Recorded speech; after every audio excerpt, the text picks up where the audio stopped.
মানবজাতি গঠনে শিক্ষা ও সহায়ক শিক্ষার ভূমিকা, পর্ব ১৭৬। কোরআনের কোন অপরিপূর্ণতার জন্য আমরা হাদিস নামীয় পূর্বের অঘোষিত মানবের সংকলিত তথ্যের উপর ভিত্তি করব। প্রিয় মানবজাতি, সালামুন আলাইকুম রাহমাতুল্লাহ।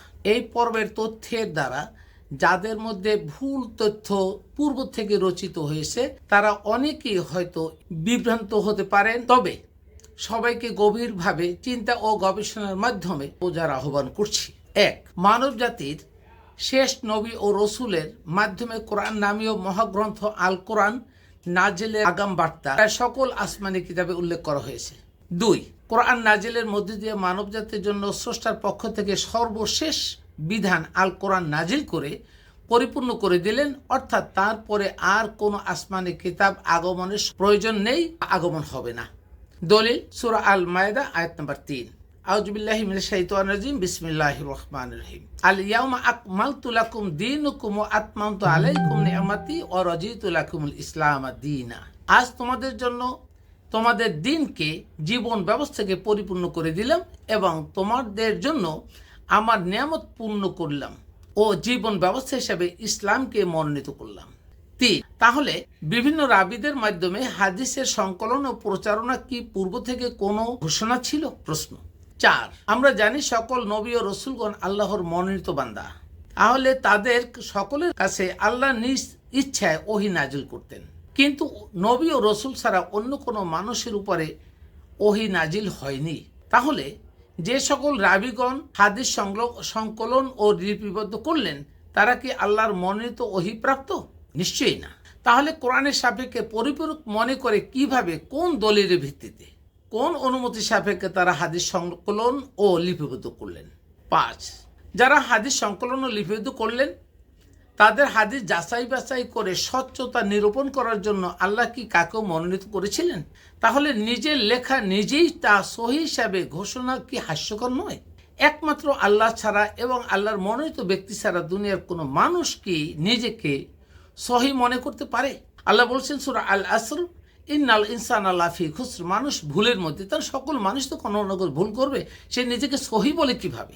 ৬. যারা মনে করেন হাদিস অনুসরণ না করলে সালাতের নিয়ম, রোজা রাখার নিয়ম, হজ্জের নিয়ম, জাকাতের নিয়ম পালন করা হতো কিভাবে, তাদের উদ্দেশ্যে স্মরণ করিয়ে দিতে চাই কোরআনের যে কোনো আদেশমূলক উপাসনার জন্য নিয়মের গুরুত্ব বেশি নাকি উদ্দেশ্য সফল করার উদ্দেশ্যের গুরুত্ব বেশি? নিশ্চয়ই উদ্দেশ্যের গুরুত্ব বেশি, নিয়মের গুরুত্ব নয়। তাহলে উদ্দেশ্য পূরণের জন্য যত রকমের বিধিও আমরা মেনে আসছি, উদ্দেশ্য পরিপালন হলে তার সবগুলোই কার্যকর হবে, ফলে সকল বিধিও কার্যকর হবে। কিন্তু নিয়ম কানুন মানলাম অথচ উদ্দেশ্য পরিপালন করলাম না বা হলো না, তাহলে কি ফরজ আদায় হবে? ৭. যারা বলেন আল্লাহ নিশ্চয়ই আল্লাহ ও রসুলকে অনুসরণ করার কথা বলেছেন, বলা হয় আতিউল্লাহ আতিউ রসুল, তাদের বলবো কোনো মানব আল্লাহকে অনুসরণ করার সিফাত নিয়ে জন্মায়নি, অর্থাৎ আল্লাহকে দেখা যায় না বিধায় আল্লাহর বিধান রসুলের মাধ্যমে অনুসরণ করার কথা বলা হয়েছে। রসুলকে অনুসরণ করার মাধ্যমে রসুলের পরবর্তী কোনো রাবিদের হাদিস অনুসরণ করার মাধ্যমে হুবহু বলা হয়নি। ৮. নবী ও রসুলের মধ্যে পার্থক্য কি? আমরা আমাদের শিক্ষা জীবন থেকে বিভিন্ন পুস্তকে নবী ও রসুলের পার্থক্য দেখে আসছি, কিন্তু কোরআনের জ্ঞানের আলোকে একটিও সঠিক মনে হয়নি। তাহলে তারা যে পুস্তক লিপিবদ্ধ করেছেন তা কোরআন অনুসরণ করে লেখা হয় নাই, এটা সহজেই বোঝা যায়। স্মরণ করুন, আল্লাহ সকল মানুষকে যে রিসালাত বা আল্লাহ নাজিলকৃত বার্তা বা কোরআন অনুসরণ করার জন্য নাজিল করেছেন, তা প্রচার করার জন্য রসুলকে অর্থাৎ বার্তাবাহককে আদেশ করেছেন। আর যারা তা বুঝতে পারেনি বা পারবে না তাদেরকে তার রসুল তার জীবদ্দশায় নিজেই কোরআন শিক্ষা দিয়েছেন, যেমন সাহাবীদেরকে তিনি শিক্ষা দিয়েছেন। সেখানে রসুল তার নিজের থেকে মন করা কোনো কথা উল্লেখ করেনি, বরং কোরআনে যা বলা আছে হুবহু তাই শিক্ষা দিয়েছেন।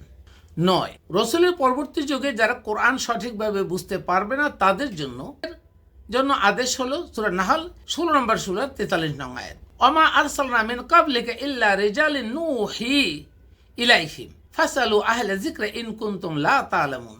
অনুবাদ: তোমার পূর্বে আমরা পুরুষ মানুষই প্রেরণ করেছিলাম যাদের প্রতি ওহী নাজিল করতাম, অতঃপর তোমরা যদি না জানো তবে কোরআন বিশেষজ্ঞ জ্ঞানী ব্যক্তিদেরকে জিজ্ঞেস করো।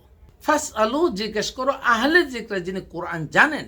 যিকর শব্দ হলো কোরআন, তাকে জিজ্ঞেস করার জন্য বলছে। এখানে কোরআন না বুঝতে পারলে কোরআনের বিশেষজ্ঞদেরকে জিজ্ঞেস করার জন্য আদেশটি হয়েছে, কিন্তু বলা হয় নাই কোরআনের ব্যাখ্যা বিশ্লেষণের জন্য তোমরা হাদিস অনুসরণ করো। হাদিস কথা একবারও আসলো না। আর যদি আমরা কোরআনের ব্যাখ্যা বিশ্লেষণ স্বরূপ হাদিসকে অনুসরণ করি, তাহলে হাদিস যেভাবে জাল জয়ীফ এসেছে, কোরআনের ব্যাখ্যা বিশ্লেষণ কি সেভাবে সংমিশ্রণ হবে না? নিশ্চয়ই হতো। আর যদি তাই হয়, তাহলে কোরআন সন্দেহমুক্ত হলো কিভাবে? লা রাইবা ফিহি, যার মধ্যে কোনো সন্দেহ নেই, সন্দেহের অবতারণা হবে না, এটা কিভাবে হলে? বরং যারা কোরআনের ব্যাখ্যা বিশ্লেষণের জন্য হাদিস অনুসরণ করেন, তারা কি সন্দেহের আবর্তের জালে আবর্তিত বা আচ্ছাদিত হবে না? নিশ্চয়ই হবে। 10, আমরা জানি কোরআনের শিক্ষা ও জ্ঞান যুগে যুগে উৎকর্ষিত উদ্ভাসিত হতেই থাকবে, যতক্ষণ না মানুষের মনে কোরআনের সকল আয়াত সত্য হিসেবে প্রকাশিত হয়। দলিল সূরা হামিম সিজদা আয়াত নম্বর 41 নম্বর সূরা 53 নম্বর আয়াত।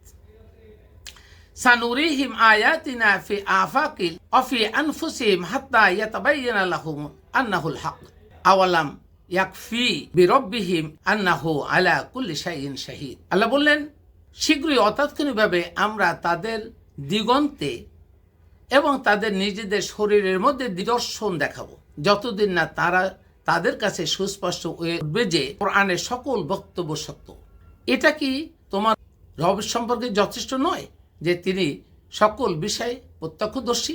এবার যেহেতু হাদিসের ব্যাখ্যা বিশ্লেষণের অগ্রধারা ব্যাহত হয়েছে, অর্থাৎ হাদিস রাবিরা যে পর্যায়ে সংকলন করে গেছেন, আর তো নতুন করে হাদিস আসছে না, তাই এই হাদিসকে যদি আমরা কোরআনের ব্যাখ্যা ধরে নেই, তাহলে কোরআনের এই আয়াত সম্পূর্ণ নিরর্থক মনে হয় না, অথবা বিপরীত মনে হচ্ছে না?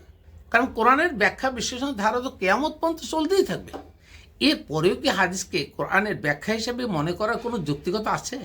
11, আমরা জানি কোরআন নাজিলের সময় ইবলিসকে তার শোনার বা শ্রবণ থেকে বিরত রাখা হয়েছিল। সূরা আশ-শুআরা 26 নং সূরার 212 নম্বর আয়াত। কিন্তু কেন? তাহলে কি কোরআন নাজিলের সময়কালে ইবলিস তা শুনতে পারলে কোরআনের মধ্যেও কি সন্দেহের দানা বাঁধিয়ে দিত না, অথবা দিত? যদি তাই না হয়, তাহলে কোরআনের ব্যাখ্যামূলক হাদিস ও রচনা করতে গিয়ে কেন এত সন্দেহমূলক জয়ীফ হাদিসের অবতারণা হলো? একটু ভেবে দেখার বিষয়। অতএব হে মানব জাতি, ইবলিস যেন আমাদেরকে প্রতারিত পথভ্রষ্ট না করে, যেভাবে আমাদের আদি পিতামাতাকে সে জান্নাত থেকে বের করে দিয়েছিল। সুতরাং আমরাও যদি সঠিকভাবে কেয়ারফুল না হই কোরআন অধ্যয়ন গবেষণা করতে, তাহলে আমরাও কিন্তু জান্নাত থেকে ছিটকে পড়ব। সুতরাং আমরা সকলেই যেন সঠিকভাবে কোরআনের জ্ঞান অন্বেষণ ও গবেষণা করে আকল উৎকর্ষিত করে কোরআনের সঠিক জ্ঞানের আলোকে আমাদের জীবন পরিচালিত করে জান্নাতের আশা জাগিয়ে রাখতে পারি। Ahmed Jafar, research on Islam.